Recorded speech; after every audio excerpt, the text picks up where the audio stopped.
the Oaxacan Passionfruit Mule. Let's start by adding a ½ ounce of passion fruit syrup.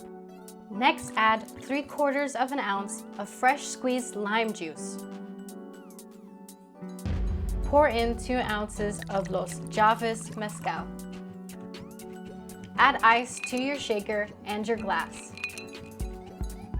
Medium shake for 5 to 10 seconds.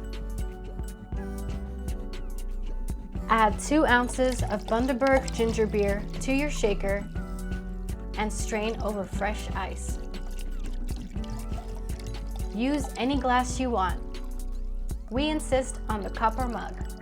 Nice mug. And garnish with the lime wheel.